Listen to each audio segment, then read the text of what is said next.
G, narratives with عامر رانا کے ساتھ ایک اور پروگرام، اور اس وقت ہم موجود ہیں اسلام کورٹ کے ایک کورٹ کے اندر، اور یہ آپ کو پتہ ہے کہ اسلام کورٹ اور یہ نگر پارکر اور مٹھی کے درمیان ہے، اور بڑی اہم لوکیشن ہے کئی حوالوں سے، پاکستان کی معیشت کے بھی حوالوں سے، اس کا شاید بعد میں ذکر آئے گا، لیکن آج ہم بات کریں ایک خاص موضوع کے اوپر جو بہت ہی حساس موضوع ہے اور جس کے اوپر عموماً بات کم کی جاتی ہے پاکستان میں، اور یہ بھی شاید لوگوں کو کم پتہ ہے کہ پاکستان میں جو ہمارے ہندو بھائی ہیں ان کی ایک بڑی تعداد آباد ہے، اور وہ انہی نگر پارکر سے لے کے مٹھی اور کچھ عمر کوٹ تک پھیلے ہوئے ہیں۔ ان کے کیا مسائل ہیں، ان کی زندگیاں پاکستان میں کیسی گزر رہی ہیں، اور کیا یہ اپنے آپ کو کنیکٹڈ فیل کرتے ہیں پورے پاکستان کے ساتھ؟ یہ اس طرح کے ایشوز ہیں جن کے اوپر ہمیں بات کرنی چاہیے۔ اس کے اوپر بات کرنے کے لیے ہمارے پاس ایک بہت ہی اہم جو ایکٹیوسٹ ہیں وہ ہمارے ساتھ موجود ہیں، دلیپ دوشی، ہیومن رائٹس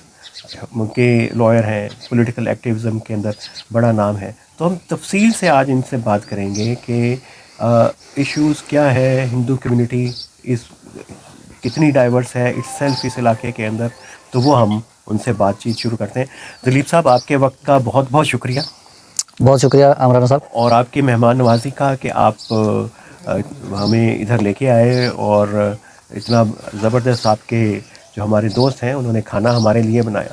اس کے لیے شکریہ۔ یہ بتائیے کہ پس منظر کیا ہے ہندو کمیونٹی کا اس علاقے کے اندر، کتنی ڈائیورس ہے اپنے اندر، اور باقی کس طریقے سے یہ پورے نگر پارکر سے اور مٹھی کے اندر رہ رہے ہیں آپس میں بھی اور دیگر مذہبی کمیونٹیز کے ساتھ بھی۔ عامر صاحب، جیسے آپ نے بتایا کہ نگر پارکر، اسلام کوٹ اور مٹھی، یہ جو پورا بیلٹ ہے اس میں ہم ابھی جہاں بیٹھے ہوئے ہیں، کھاریو غلام شاہ یہ گاؤں ہے، اور یہ بہت اہم گاؤں ہے اس لوکیشن کے حوالے سے بھی، اور ایک جو ڈائیورسٹی ہے، جو ریلیجیس ڈائیورسٹی ہے، اس تناظر میں بھی اس گاؤں کی لوکیشن بہت اہم ہے۔ اور جب ہم پورے تھرپارکر کو دیکھیں تو جو سندھ کے 29 اضلاع ہیں ان میں جب آپ ڈائیورسٹی کے حساب سے اور کلچر کے حساب سے، ریلیجیس ہارمنی کے حساب سے دیکھیں گے تو تھرپارکر آپ کو بہت رچ نظر آئے گا، اور اس کی تاریخ، لوگوں کا آپس میں رہن سہن، طور طریقہ کار، ان کے شادی غمی کے طریقہ کار، اور آپس میں جس طرح سے ہولی، دیوالی، عید پہ جو ان کے تہواروں پہ جو ان کے میں ایک دوسرے کے ساتھ جو محبت کے ساتھ، ایک رواداری کے ساتھ رہنے کی جو ایک تاریخ ہے وہ بہت پرانی ہے، وہ بہت قدیم ہے۔ اور پارٹیشن یا جو 1947 کے بعد جب یہ ملک آزاد ہوا تو اس سے پہلے یہ خطہ مکمل طور پہ کنیکٹڈ تھا۔ ہم جہاں پہ بیٹھے ہوئے ہیں اس سے تھوڑا سا آگے نگر پارکر آتا ہے، نگر پارکر بھی بہت تاریخی طور پہ رچ رہا ہے۔ جینزم کے حوالے سے یہ جو ہم جس خطے میں بیٹھے ہوئے ہیں، جو مہاویر کی فلسفی پہ ایک ریلیجن کا بیس ہے، تو جینزم کے بہت یہاں پہ مندر موجود ہیں، جینزم کے جو عبادت گاہیں ہیں وہ موجود ہیں نگر پارکر کے اندر۔ بدھ مت جہاں پہ رہا ہے، بدھ مت کو پریکٹس کرنے والے لوگ یہاں پہ رہے ہیں، اور ہندو جو سناتن دھرم جس کو کہا جاتا ہے اس کو ماننے والے لوگ بھی کئی عرصے سے اس خطے کے اندر آباد ہیں۔ اور ہم جہاں تھوڑا سا آگے جائیں گے تو اس طرف ہمیں گجرات کا ریجن آتا ہے، احمد آباد کے جو بڑے شہر ہیں وہ آتا ہے، اور رن آف کچھ کی جو سائٹ ہے وہ یہاں سے تھوڑا سا ہی آگے کے فاصلے پہ ہے۔ تو یہ ہندو کمیونٹی، مسلم کمیونٹی، بدھ مت، جینزم، اس کی بہت قدیم تاریخ ہے، اور کئی سالوں سے، کئی دہائیوں سے یہ یہاں پہ رہ رہے ہیں۔ اور اس خطے کی جو تھوڑی ڈیموگرافی ہے کہ تھرپارکر اس دنیا کے گولے پہ کیسے وہ اس کا وجود کیسے آیا، تو یہ مانا جاتا ہے کہ آج سے ہزاروں سال پہلے یہاں پہ بھی سمندر ہوا کرتا تھا، اور بہت بڑی جو موسمیاتی تبدیلیوں کی وجہ سے وہ یہاں پہ زلزلے آئے، اور زلزلے آئے تو اس کے بعد پھر جو ہے اور موسمی تبدیلیاں آتی گئیں اور ڈیموگرافی میں تبدیلیاں آتی گئیں، تو یہ سمندر یہاں سے پیچھے ہٹ گیا، اور یہ جو صحرا ہے اس کے بچ گیا۔ چلے، اب یہ تو صحرا ہے، اور صحرا کو بھی بڑے خطرے درپیش ہیں۔ خطروں سے صحرا کا تو خطرے جو درپیش ہیں اس پہ ہم الگ سے بات کریں گے، لیکن صحرا میں جو رہنے والے لوگ ہیں ان کو جو خطرات درپیش ہیں ان کے اوپر ہم بات کرتے ہیں۔ تو یہاں پہ جو ہماری ہندو کمیونٹی ہے اس کا کمپوزیشن بتائیں، کون ہے، کہاں سے ان کا بیک گراؤنڈ ہے، کوہلی، میگھوار، اور یہ سارا اس کا تھوڑا سا بیک گراؤنڈ، اور یہ کہاں کہاں تھر پارکر میں آباد ہیں، ذرا اس کے بارے میں بتائیے، پھر ہم آتے ہیں مسائل کی طرف۔ جی رانا صاحب، جیسے پورے تھرپارکر کے اندر ہر گاؤں کے اندر آپ کو ہندو مسلم پاپولیشن جو ہے وہ آبادی مکس ملے گی، اور اگر ہندو ریلیجن کے اندر بھی ہم دیکھیں تو جو اربن سینٹر ہے جیسے مٹھی ہے، چھاچرو ہے، ٹیپرو ہے، چلار ہے، تو وہاں پہ بھی مکس پاپولیشن ہے، لیکن وہاں پہ پنڈت جو ہے، جو بنیا کمیونٹی ہے، جو لوہانہ کمیونٹی ہے، وہ بھی آپ کو زیادہ ملے گی. جب ہم جاتے ہیں گاؤں کی طرف، دیہاتوں میں پھر آپ کو ہندو جو ریلیجن ہے اس کے اندر بھیل، کولی، مینگھواڑ کمیونٹی، یہ آپ کو بہت جو ہے وہ زیادہ تعداد میں ملتے ہیں. اور جو میجورٹی پاپولیشن، جیسے تھرپارکر کی جو میجورٹی پاپولیشن ہے وہ ہندو پاپولیشن ہے، اور اس کے اندر بھی جو بھیل، کولی، مینگھواڑ جو ہیں ان کی آبادی کا تناسب جو ہے وہ بہت زیادہ ہے، اور جو مسائل ہیں پھر وہ بھی ان کے ساتھ زیادہ درپیش آتے ہیں. یہ کمیونٹی جو ہے، جیسے بھیل اور کولی کمیونٹی جو ہے، وہ ہر سال یہاں سے مائگریٹ کر کے سندھ کے وہ سرسبز علاقے جہاں پہ زمینداری ہوتی ہے یہ میں آپ ادھر سے بھی جاتے ہیں. پوچھنا چاہ رہا تھا یہاں سے کہ یہ جب مائگریشن ہوتی ہے تو اس سے جڑے مسائل کے اوپر پہلے روشنی ڈالیے، پھر ہم باقی مسائل کے اوپر آتے ہیں، کیونکہ یہاں پہ جبری مذہبی تبدیلی کا بھی ایک بہت بڑا ایشو ہے اس پورے خطے کے اندر. وہ کیا اس کے ساتھ جڑا ہوا ہے، یہ جو مائگریشن ہے اور اربنائزیشن ہے، یہ ذرا اس کے اوپر بھی ذرا تھوڑی سی روشنی ڈالیے. جی بالکل عامر صاحب، وہ اس کے ساتھ جڑا ہوا ہے، اور جس طرح سے یہ ایک مکس پاپولیشن ہے اور اس کے اندر جو اربن سینٹر کے اندر پنڈت، برہمن اور ان کا کلاس رہتا ہے، باقی جو ورکنگ کلاس ہے وہ بہت زیادہ گاؤں اور دیہاتوں کے اندر ہے، اور ان کا جو لائیولیہڈ پہ ان کا زیادہ گزر سفر ہوتا ہے، مال مویشیوں پہ اور بارش پہ. یہاں پہ اگر بارش نہ ہو تو اس کے بعد پھر لوگوں کا جو جینا ہے وہ محال ہو جاتا ہے، مشکل ہو جاتا ہے. تو بہت ہیوج پاپولیشن ہے، زیادہ پاپولیشن یہاں سے مائگریٹ کرتی ہے. بھیل اور کولی کمیونٹی. کس موسم میں مائگریشن ہوتی ہے؟ رام صاحب، یہ مائگریشن ہوتی ہے جب بارشیں ہوتی ہیں، اس ٹائم پہ تو یہ سارے لوگ یہاں پہ موجود ہوتے ہیں. اور یوں سمجھیں کہ یہ والے جو دن ہیں دسمبر کے بعد جو ہے وہ کھیتوں میں اور فصلیں ختم ہونا شروع ہوتی ہیں. جب گندم کی ہاں جی، فروری مارچ تو جنوری فروری کے ٹائم پہ جو ہے یہ ایک پیک ٹائم ہوتا ہے، جس ٹائم پہ یہاں سے لوگ جاتے ہیں، اپنے بچوں کو بھی لے کے جاتے ہیں. یہ اگر ہم یہاں سے جائیں گے تو ناؤکوٹ، جھڈو، سامارو والی سائڈ، ڈگری، میرپور خاص، یہ والا جو بیلٹ ہے، یہ بیلٹ سرسبز بھی ہے. یہاں پہ جو زمینداری ہے، کھیتی باڑی ہے، وہ بہت زیادہ ہے. اپنا مال مویشی اور اپنے بچے لے کے یہاں کے گھر بند کر کے اس طرف چلے جاتے ہیں، اور بہت ہیوج تعداد میں وہ مائگریشن ہوتی ہے، اور ٹرکیں بھر بھر کے لوگ جاتے ہیں، اور ہزاروں کی تعداد میں مال مویشی بھی مائگریٹ کرتے ہیں. تو جب وہ وہاں پہ جاتے ہیں جہاں سیٹل ہوتے ہیں، جس زمین پہ، جس زمیندار کے پاس، ان کا مقصد ہوتا ہے کہ وہاں پہ کام مل جائے اور بالکل ان کے جو مویشی بھی جو ہے چارہ چریں. تو جہاں پہ سیٹل ہوتے ہیں تو ان کے پھر اپنے انٹرسٹ ہوتے ہیں، اور یہ بہت ولنریبل بن کے وہاں پہ جاتے ہیں، اور نوجوان لڑکیاں بھی ہوتی ہیں ان کے ساتھ. تو جو زیادہ تر فورسڈ کنورژن کے بھی مسئلہ آ رہا ہے کہ آپ دیکھیں گے تو یہ جو سامارو، امرکوٹ، ڈگری، میرپور خاص، جھڈو کا جو بیلٹ ہے، یہاں پہ کافی کیسز آپ کو ملیں گے. اپر سندھ میں سکھر والی سائڈ پہ ہیں، لیکن اگر اس طرف آتے ہیں تو اس ریجن میں زیادہ ہیں. تو وہ ان کی جو معاشی جو اسٹیٹس ہے اس کا فائدہ اٹھاتے ہوئے وہ ان کی جو ہے بچیاں اٹھا لیتے ہیں، ینگ بچیاں، چھوٹی بچی جو ہے ان کی اٹھا لیتے ہیں. اور جب وہ تھوڑا سا مزاحمت کرنے کی کوشش کرتے ہیں تو وہی ذمہ دار، وہی وڈیرے وہ ان کو کہتے ہیں کہ چلیں پھر آپ ہماری زمینیں خالی کریں، چلے جائیں، آپ نے جو قرضے اٹھائے تھے وہ ہمارے قرضے واپس دے دیں، زمینوں کا پانی بند کر دیتے ہیں. تو یہ فورسڈ کنورژن کا ایک کمپوننٹ ہے، ایک ایلیمنٹ ہے، جس کے نتیجے میں وہ لڑکی کو اٹھا کے لے جاتے ہیں. اور جو بندہ اٹھا کے لے جاتا ہے اس کی آلریڈی ایک شادی ہوئی بھی ہوتی ہے، اس کے 3 4 4 بچے ہوتے ہیں، اور وہ پھر زیادہ مزاحمت بھی نہیں کر پاتے. نتیجے میں وہ سرنڈر کر دیتے ہیں، اور وہ لڑکی جو ہے 24 گھنٹے کے اندر اندر اس کی شادی ہو جاتی ہے. اور وہ کنورژن کے پیچھے یہ ہے کہ جیسے ہی وہ کنورٹ ہوتی ہے اس کے فوراً بعد 24 گھنٹے کے اندر اندر وہ کسی سے شادی کر رہی ہوتی ہے. تو یہ کنورژن جو ہے یہ پوری ایک جو ہے پلاننگ کے تحت کہ ان کو کنورٹ کر کے اس کی چھوٹی عمر میں ہی، اکثر ایسی بھی ہمیں جو ہے وہ لڑکیاں ملی ہیں جن کی 14 سال عمر ہے، جن کی 16 سال عمر ہے، ان کے بھی وہ فیک سرٹیفکیٹ بنا کے پھر یہاں سے جو لوگ جاتے ہیں وہ تعلیمی حوالے سے اتنے کوئی زیادہ اچھا ان کا اسٹیٹس نہیں ہے، تو پھر یہ ہے کہ وہ پڑھے لکھے بھی نہیں ہوتے، ان کے پاس کوئی پرانا سرٹیفکیٹ بھی نہیں پڑا ہوتا، تو وہ اپنے نئے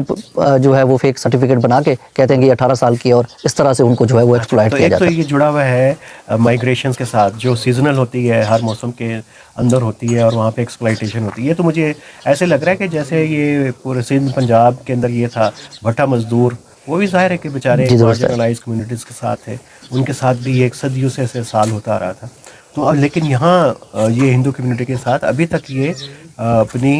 خوفناک شکل میں موجود ہے، آپ یہ کہہ رہے ہیں. تو اس کے علاوہ کیا رجحانات ہیں اس میں، کس قسم کے ٹرینڈز ہیں؟ کیونکہ بعض دفعہ تو یہ ہوتا ہے کہ وہ جو مذہبی قوتیں جو یہاں پہ سرگرم ہیں اس پورے ایشو کو لے کے، وہ تو آن لائن ویڈیوز بھی بناتے ہیں اور سارا یہ سلسلہ کر رہے ہوتے ہیں. اور کس قسم کے ایشوز ہیں اسے جبری مذہبی تبدیلی کے حوالے سے؟ صاحب، جبری مذہبی تبدیلی کے حوالے سے یہ تو ایک مین فیکٹر ہے. اس کے علاوہ جو یہاں پہ لوگ، جیسے میں نے پہلے بتایا کہ کئی عرصے سے، کئی زمانوں سے ایک ساتھ ہی رہ رہے ہیں. اب اس کے اندر کچھ ایسے ایلیمنٹ ہیں جو اس پورے ماحول کو خراب کرنے کے لیے، یا جو ہندو کمیونٹی ہے اس میں ایک خوف کی فضا جو ہے وہ پیدا کرنے کے لیے کہ وہ کسی نہ کسی طریقے سے یا تو یہاں سے مائگریٹ کر کے چلے جائیں یا وہ مجبور ہو جائیں کہ ایک تو ایجوکیشن کے حوالے سے ان کا اسٹیٹس بہت اچھا ہے. آپ اس میں دیکھیں گے تو مینگواڑ کمیونٹی ہے یا اس کے علاوہ باقی جو ہندو کمیونٹیز ہیں وہ یہاں سے ان کے بچے باہر بھی جا رہے ہوتے ہیں اسکالرشپ پہ بھی اور پڑھنے کے لیے بھی باہر نکل رہے ہوتے ہیں. تو جو فورس کنورژن والا ہے وہ اگر آپ سکھر والی سائڈ پہ بھی دیکھیں گے تو اس کے اندر بھی یہ ہے کہ اٹھا کے ان کی پہلی فرصت میں ہی شادی کروا دی جاتی ہے. یہاں پہ بھی اسی طرح سے یہ ٹرینڈ تھپرکر میں پہلے موجود نہیں تھا، لیکن ابھی یہ ہے کہ اسکول سے جو بچیاں نکلتی ہیں ان کو بھی اٹھا کے جو ہے وہ لے کے جاتے ہیں. اب اس پہ ریزسٹنس یا زیادہ باقاعدہ کوئی گروہ موجود ہے، آرگنائزڈ منظم گروہ ہیں جو اس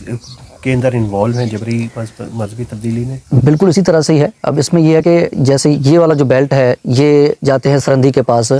جو امر کوٹ سمارو کے ساتھ ساتھ جو ہے ان کا ایک بہت بڑا سینٹر وہاں پہ موجود ہے، اور یہاں سے فوراً جا کے وہاں پہ جو ہے ان کی ایک کنورژن کی جو ہے وہ سند آ جاتی ہے. اور ہم مطلب اس میں موقف ہمارا یہ ہوتا ہے کہ اگر کسی نے کنورٹ کرنا بھی ہے تو آپ کم سے کم ان کو ٹائم دیں، اور کم سے کم 3 مہینے کا ٹائم ہو. وہ آئیں سیشن ججز کے پاس اپنا بیان ریکارڈ کروائیں. اگر ان کی عمر 18 سال ہے اور وہ پراپر طریقے سے انہوں نے وہ متاثر ہوئی ہیں تو وہ بے شک ایک پراپر چینل سے کنورژن والے پروسیس میں جائیں تو اس میں کوئی حرج نہیں ہے. لیکن یہ خوف کی بنیاد، ان کا بھی دعویٰ یہی ہے سرہندی صاحب کے مرکز کا اور ان کا، کہ جی یہ تو لوگ جبری نہیں ہے، خود اپنی مرضی سے کرتے ہیں. تو اس میں کچھ اپنی مرضی کے کیس بھی شامل ہوتے ہیں یا سارے فورس بھی آپ کو لگتے ہیں؟ اپنی مرضی کے بھی بالکل کیسز شامل ہیں. ایسے نہیں ہیں کہ بالکل سارے جو ہے وہ فورس کنورژن کے کیسز، اپنی مرضی کے کیسز بھی ہیں. اس کے اندر جو ہندو، کیا وجوہات ہوتی ہیں جو اپنے؟ اس کی ایک وجہ جو ہے وہ یہ ہے کہ جو ہندو جو کسٹمز ہیں سناتن دھرم کی، جو شادی کے رسم و رواج ہیں وہ تھوڑا سا سخت ہیں، وہ زیادہ ہی سخت ہیں، اور اس طرح سے ریجڈ ہیں کہ اس میں جو ہندو مذہب ہے سناتن دھرم کے اندر جو مختلف کمیونٹیز ہیں وہ بھی ایک دوسرے کے ساتھ ان کی شادیاں نہیں ہوتی، جو انٹرافیتھ میرج ہیں وہ بھی نہیں ہوتی. تو لہٰذا ان کے پاس بہت کم آپشنس رہ جاتے ہیں. اور یہاں پہ جو ہندو شادی کے اندر یہ ہوتا ہے کہ آپ کو اپنے رشتہ داروں سے بہت دور جا کے شادی کرنی پڑتی ہے جس میں آپ کا جان پہچان والا کوئی نہ ہو،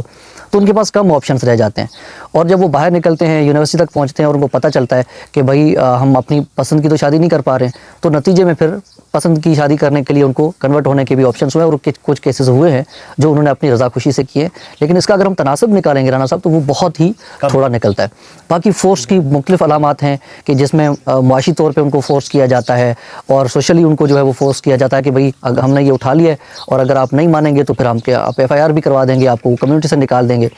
ایک دوسرا مسئلہ یہ ہو جاتا ہے کہ جب لڑکی کنورٹ ہو جاتی ہے، لڑکی چلی جاتی ہے، تو اس کے خاندان والوں کو پھر ایک اور اذیت سے گزرنا پڑتا ہے. جس کمیونٹی کے اندر وہ رہ رہے ہیں وہ کمیونٹی بھی ان کو پھر ایکسیپٹ نہیں کرتی کہ بھئی آپ کی بیٹی نے تو پھر یہ کر دیا کہ وہ تو چلی گئی. وہ بیٹی چلی جاتی ہے،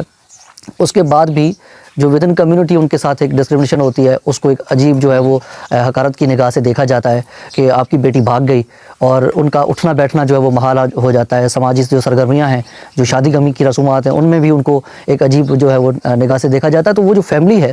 اس کی پوری زندگی جو ہے وہ ایک عذاب بن کے رہ جاتی ہے، اور وہ کہیں سر اٹھا کے پھر چل نہیں پاتے. ہاں ظاہر ہے کہ وہ ایک سٹگما لگ گیا اور ان کے اوپر ایک داغ لگ گیا سماجی طور پہ، تو ان کے لیے بھی معاشرے میں رہنا آگے تو یہ تو بہت ہی گہرا المیہ جو ہے وہ جنم لے چکا ہوا ہے ادھر. تو لیکن اوور آل جو ہندو کمیونٹی ادھر ہے تھر پارکر کے اندر، تو اس کے علاوہ ان کو کیا چیلنجز ہیں عام زندگی میں، روزمرہ زندگی میں، تو اس کے بارے میں بتائیے ذرا. جیسے رانا صاحب میں نے آپ کو بتایا کہ جو یہاں پہ ایک جو ڈفرینس ہے وہ یہ ہے کہ ود ان کاسٹ ایک بہت بڑا مسئلہ ہے کہ ایک جو کاسٹ کے لوگ ہیں وہ دوسری کاسٹ کے ساتھ کھانا پینا اٹھنا بیٹھنا نہیں پسند کرتے. اب کیونکہ تھوڑی چیزیں جدید ہو رہی ہیں، شہروں کی طرف چیزیں آ رہی ہیں اور لوگ اس فرق کو جو ہے وہ ختم بھی کر رہے ہیں، لیکن ود ان کاسٹ جو ایک ڈسکرمنیشن ہے، جو آپ یوں کہیں کہ جو یہ کیٹیگرائزیشن ہے ریلیجن کے اندر بھی، وہ بہت حد تک ابھی بھی یہاں پہ موجود ہے. جو لوگوں کو اس میں پھر یہ کہ ان کے آگے بڑھنے کے جو چانسز ہیں وہ لوگوں کو لگتا ہے کہ وہ بہت کم ہو گئے ہیں. تو ایک یہ بھی وجہ ہے. دوسری ایک اور بھی میں اس مطلب اس سے ریلیٹڈ ہی بات یہ بتاتا چلوں کہ ہندو جو یہاں پہ کمیونٹی کے اندر آپ کو بہت خوبصورت چیزیں بھی ملیں گی. شادی غمی کے جو رسومات ہیں وہ بہت خوبصورت ہیں. یہاں پہ بھجن جو ہے، جو گیت گائے جاتے ہیں، ان کی ایک اپنی خوبصورتی ہے. میرا بائی کے، بھگت کبیر کے بھجن گائے جاتے ہیں. اور اس کے علاوہ جب یہاں پہ ہولی دیوالی کا جو ماحول ہوتا ہے تو ہولی کے ٹائم پہ آپ تھپارکر کے کسی بھی مٹھی میں آئیں گے یا کسی بھی گاؤں میں آئیں گے تو یہ فرق نہیں ہوتا کہ یہ ہندو ہے یا مسلمان ہے، انہوں نے ایک ساتھ مل کے سیلیبریٹ کرنا ہوتا ہے. اور دیوالی پہ بھی اسی طرح کی ایک بہت ہی پازیٹیو قسم کی وائب ہوتی ہے، اور یہ یوں سمجھیں کہ یہ سب کے ہی جو ہے وہ مشترکہ فیسٹیول ہے. تو اس میں ایک کچھ ایسے عناصر ہیں جو سارے ماحول کو خراب کرنے کے لیے، خاص طور پہ جو مذہبی فیکٹر ہے اس میں ایک فیئر کا عالم ہے. یہ بتائیے کہ ایک یہ بھی مسئلہ سامنے آتا ہے کبھی کبھار کہ تھرپارکر کے اندر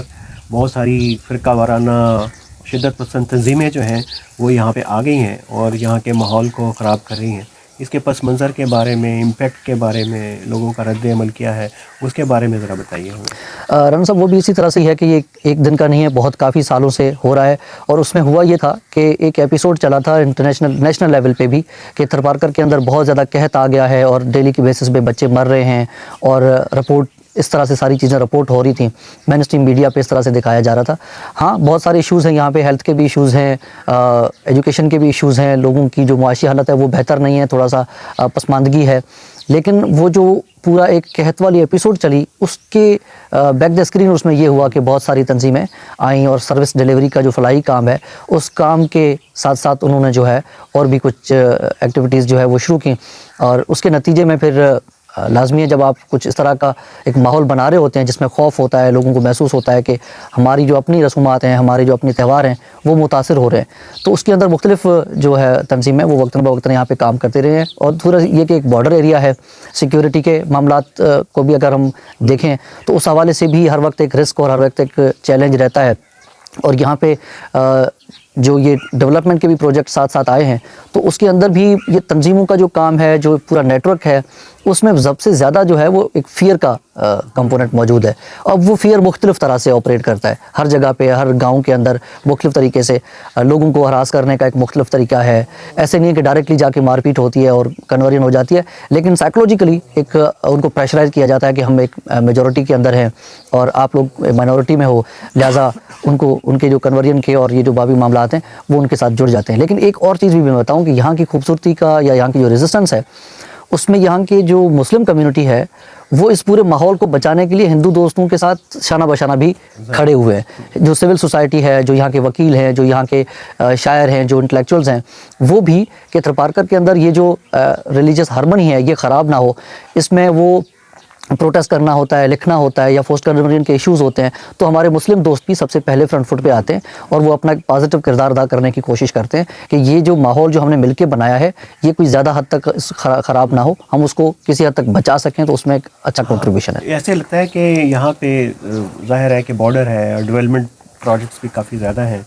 اور اس کی وجہ سے کوئی ریاستی پالیسی ہے کہ یہاں پہ ایسے لوگوں کو لایا جائے جو ڈرا دھمکا کے ایک مصنوعی سا امن قائم رکھیں. تو لیکن آپ کہہ رہے ہیں کہ یہاں پہ سوسائٹی خود اتنی ریزیلینس ہے کہ اپنی ہارمنی قائم رکھ سکتی ہے، تو ریاست کو خوفزدہ ہونے کی ضرورت نہیں ہے. تو یہی اس کا مطلب بنتا ہے کہ ریاست کو سپورٹ کرنا چاہیے بجائے کہ ہارمنی کو مختلف مذاہب کے درمیان ادھر کو قائم رکھنے کے لیے وہی اس کی سیکیورٹی کرے گی، یہی اس کی سرحدوں کی حفاظت کرے گی، یہی یہاں کے ڈیولپمنٹ پروجیکٹ کے لیے امپورٹنٹ ہے. کیا کہتے ہیں؟ بالکل اسی طرح سے ہی ہے. اور کیونکہ یہاں کا جو لوکل کلچر ہے وہ اتنا رچ ہے، اور تہواروں کے میں تو لوگ اپنے ساتھ جڑے ہی ہوتے ہیں، لیکن شادی غمی کے موقع پہ بھی، اور جو فصلیں کٹائی کا جو موسم ہوتا ہے اس میں بھی لوگ یہ نہیں دیکھتے کہ یہ ہندو کی زمین ہے، یہ مسلمان کی زمین ہے اور کٹائی کا موسم، وہ سارے ساتھ مل کے کام کرتے ہیں. اور اس طرح کا وہ تصور یہاں پہ ابھی جڑ نہیں پکڑ پایا. اور میں اس میں فخر کے ساتھ کہتا ہوں کہ تھرپارکر کی جو یہ رچ ریلیجس ہارمنی ہے اس کی وجہ سے جو نان اسٹیٹ ایکٹرز یا جو تنظیمیں اور بہت سارے یہ جو معاملات یہاں پہ خراب کرنے کی کوشش کی جا رہی ہے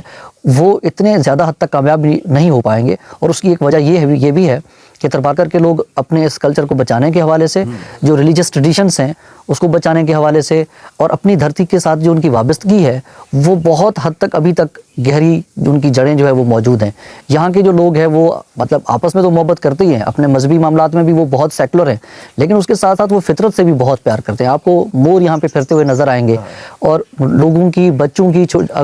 زیادہ گرمی میں جب مور یہاں پہ مرنے شروع ہوتے ہیں تو بچوں جو ہے وہ ان کے ایک ماتم کا سما ہوتا ہے، چھوٹے بچے بہت اداس ہوتے ہیں کہ ہمارے مور مرنا شروع ہو گئے. آپ کو لوگ رات کو جو ہے وہ اپنی نیند سے اٹھ کے، ان کو پتہ چلتا ہے کہ کوئی بندہ آیا ہے، کوئی شکاری ہرن مارنے کے لیے آیا ہے، تو وہ اپنی نیند سے اٹھتا ہے اور بھاگتا ہوا اپنی جو ہے وہ زمینوں کی طرف جاتا ہے کہ ہمارے علاقے سے کوئی ہرن نہ مارا جائے. تو جو اس کے علاوہ اگر آپ یہاں پہ دیکھیں گے تو گرمی کے ٹائم پہ پرندوں کے لیے ہر گھر کے اندر آپ کو باہر ایک پانی کا کٹورا ملے گا کہ اس شدید گرمی کے اندر جہاں پہ انسان تڑپ رہے ہیں وہاں پہ پرندوں کی کیا حالت ہوگی. تو وہ پرندوں کو بھی پانی پلاتے ہیں, دانا ڈالتے ہیں. تو لوگوں کا جو وہ رویہ جو ہے وہ فطرت کی طرف بھی بہت اچھے ہے. ابھی ہم بیٹھے ہیں, دیکھیں ادھر تو ہوا بھی چل رہی ہے اور نیم کے پتے بھی گر رہے ہیں, تو یہ تو بہت ہی خوبصورت سما ہے. تو یہ بتائیے کہ آخری جو ہم حصہ آپ کے ساتھ گفتگو کا وہ دیکھنا چاہتے کہ بہت سارے ہمارے جو ہندو بھائی ہیں ان کی فیملیز جو ہیں وہ مائیگریٹ کرتی ہیں انڈیا. وہ اس کا پیٹرن کیا ہے, کیوں کرتے ہیں, کن مجبوری کی وجوہات کی بنا پہ کرتے ہیں؟ کیا وہ خوش نہیں ہیں ادھر؟ کون سے حالات ان کو مجبور کرتے ہیں یہ سب کچھ کرنے کے اوپر کہ اپنا وطن چھوڑ کے دوسرے وطن چلے جائیں؟ اچھا, اس میں رانا صاحب جو تھرپارکر سے جو انڈیا کی طرف مائیگریشن کا جو تناسب ہے وہ بہت کم ہے. اور اس میں پھر یہ ہے کہ یہاں پہ جو, کیونکہ یہ خطہ کوئی الگ خطہ تو تھا نہیں نا, ہونا یہ چاہیے کہ یہاں پہ بھی کوئی کوریڈور بننا چاہیے. جیسے کرتارپور کا کوریڈور ہے تو یہاں پہ ہزاروں لاکھوں لوگ ہیں جن کی وہاں پہ رشتہ داریاں ہیں جو جڑے ہوئے تھے صدیوں سے, یہاں پہ ان کا رہنا سہنا ایک ساتھ تھا. اور یہ اچانک سے بارڈر بنا اور اس کے بعد پھر ساری چیزیں جو ہے وہ الگ ہو گئیں اور لوگ ایک دوسرے سے کٹ گئے. تو ہونا تو یہ چاہیے کہ یہاں پہ بھی ایک کوریڈور ہونا چاہیے جس کے نتیجے میں مائیگریشن تو پھر بعد میں ختم ہی ہو جائے گی, لوگ جائیں گے اپنے رشتہ داروں سے ملیں گے اور واپس آ جائیں گے. دوسرا یہ کہ یہاں سے ابھی کچھ ایسے جو کمیونٹی ہیں, مخصوص کمیونٹیز ہیں جن کے وہاں پہ رشتہ دار ہیں, تعلقات ہیں, تو وہ جاتے ہیں وہاں پہ اور ان کو جب یہاں پہ کچھ ایشوز شروع ہوتے ہیں جیسے فورس کنورژن کا ایک معاملہ ہے یا ایک فیئر کا ایلیمنٹ ہے کہ ہم ایک بہت ایزی ٹارگیٹ ہیں, یہ جو ایک سینس آ گیا نا جب تک لوگوں میں کہ مذہب کی وجہ سے ہم بہت ایزی ٹارگیٹ ہیں, تو انہوں نے پھر ان کو یہ لگا کہ ہمارا یہاں سے نکلنا ضروری ہے. لیکن میں ایک اور بھی آپ کو بات بتاؤں کہ صرف مائیگریشن جو ہے وہ انڈیا کی طرف نہیں ہے. لوگ کینیڈا جا رہے ہیں, جرمنی جا رہے ہیں, آسٹریلیا جا رہے ہیں, اور ایک فوکس لوگوں کا یہ بھی ہے کہ اپنے بچوں کو پڑھائیں اور ان کو ادھر سے باہر بھیجیں تاکہ وہ باہر کی دنیا کو بھی دیکھیں اور ان کے پاس زیادہ واسٹ قسم کا ایکسپیرینس ہو اور آپشنس بھی زیادہ ہوں. تو انڈیا بھی کوئی یہاں کے لوگوں کے لیے سیوٹیبل آپشن نہیں ہے. انڈیا سے تو یہاں پہ ہزار دفعہ زندگی ان کی بہتر ہے. اور جو کچھ ہمارے دوست گئے انڈیا اور ادھر کے بعد ہمیں وہاں سے جب پتہ چلتا ہے تو بہت میزریبل زندگی گزار رہے ہوتے ہیں. وہاں پہ نہ ان کو جو ہے وہ ایک پراپر طریقے سے شناخت ملتی ہے, نہ ان کی صحیح طریقے سے روٹس ہوتی ہیں, نہ ان کی سوشل لائف ہے, اور ایک ہر وقت قسم کا ایک فیئر ہوتا ہے کہ بھئی پتہ نہیں کس ملک کا کون ایجنٹ ہے جو آ گیا. تو اس کے نتیجے میں پھر جو کچھ لوگ گئے وہ واپس بھی آئے. یہ اس طرح کے بھی کیسز موجود ہیں. تو جو انڈیا والا مائیگریشن والا ایلیمنٹ ہے وہ بہت کم ہے, اور جو ہے وہ ایک بزنس پرسپیکٹو سے بھی ہے کہ لوگ وہاں پہ جاتے ہیں. اچھا, بالکل آپ ٹھیک کہہ رہے ہیں. اس میں تو ظاہر ہے کہ پاکستان کے جو معاشی حالات ہیں اور بدامنی ہے اس کی وجہ سے تو بڑے شہروں میں ایلیٹ بھی موو کر رہی ہے, مڈل کلاس بھی کر رہی ہے. ظاہر ہے کہ یہاں کے لٹریسی زیادہ ہے تھر میں اور ہندو کمیونٹی میں, تو یہ تو نیچرل سی چیز ہے. تو کیا کوئی ایک ایسی چیز جو آپ سمجھتے ہیں کہ ہندو مسلم ہارمنی کو قائم رکھنے کے لیے ضروری ہے پاکستان میں, اور جس کا نمونہ ہمیں تھر سے مل سکتا ہے, کوئی ایسی چیز آپ ہمارے ساتھ شیئر کرنا چاہیں گے؟ اس میں یہ کہوں گا کہ پاکستان کے بہت سارے علاقوں میں خود بھی جیسے اسلام آباد میں رہتا ہوں, تو بہت سارے لوگوں کو پتہ بھی نہیں ہے کہ اس ملک کے اندر ہندو کمیونٹی رہتی بھی ہے, اور ان کے لیے بہت عجیب ان کو لگتا ہے کہ یہ مخلوق پتہ نہیں کہاں ہوتی ہے. تو تھوڑا سا اگر اس رچ ریلیجیس ہارمنی کو ایکسپلور کرنا ہے تو میں کہتا ہوں کہ تھرپارکر آپ ضرور آئیں. اور تھرپارکر میں جو فیسٹیولز ہوتے ہیں خاص طور پہ جو کٹائی کے ٹائم کے فیسٹیولز ہیں, جو ہولی دیوالی کا فیسٹیول ہے, جو عید کا فیسٹیول ہے, وہ ایک دفعہ آ کے لوگ دیکھیں گے تو ان کو پتہ چلے گا کہ یہ آپس میں کتنی خوبصورت ڈائیورسٹی کے ساتھ ایک دوسرے کے ساتھ رہ رہے ہیں. شادی غمی میں بھی آپ دیکھیں گے. تو میں کہتا ہوں جو اگر کوئی چیز یہاں سے ہم مثال کے طور پہ پیش کر سکتے ہیں تو وہ ہماری ریلیجیس ہارمنی کا جو فیسٹیول کا سما ہے, جو ماحول ہے, وہ ایک بہت خوبصورت چیز ہے جو لوگوں کو آنا چاہیے, لوگوں کو دیکھنا چاہیے, اور اس سے ان کو پتہ چلے گا کہ ان کی آپس میں جڑیں کتنی مضبوط ہیں جو صدیوں سے ہے. اچھا, ایک آخری سوال, کیونکہ ہندو تو ظاہر ہے کہ صرف تھرپارکر میں نہیں, پاکستان کے اور حصوں میں بھی ہیں, لاہور, پنڈی, پشاور, ان کے ساتھ کیسے کنیکٹیویٹی ہے, ان کے مسائل کیا ہیں؟ ان کے عموماً جو ہم اخباروں میں پڑھتے ہیں کہ شمشان گھاٹ کے جیسے مسائل ہیں اور شادی بیاہ جیسے مسائل ہیں, تو ان کے ساتھ کیا کنیکشن کیا ہے, کس قسم کا ربط ہے ان کا آپ کے ساتھ, آپ کا ان کے ساتھ؟ اچھا, اس میں جو زیادہ تر کنیکشن ہے وہ نہ ہونے کے برابر ہی ہے, کیونکہ یہ جو ہندو پاپولیشن یہ تھرپارکر میں میجورٹی میں لوگ ہیں, اب وہ یہاں سے نکلے ہیں, جو مین سینٹر اربن سینٹرز ہیں حیدرآباد کی طرف, کراچی کی طرف موو ہوئے ہیں, لیکن جو باقی ملک کی جو ہندو پاپولیشن ہے ان کے ساتھ بہت کم ہی لنک ہے. جیسے میں آپ کو بتاؤں کہ جو سکھر کی ہندو کمیونٹی ہے اور جو تھرپارکر کی ہندو کمیونٹی ہے اس کے آپس میں بھی کوئی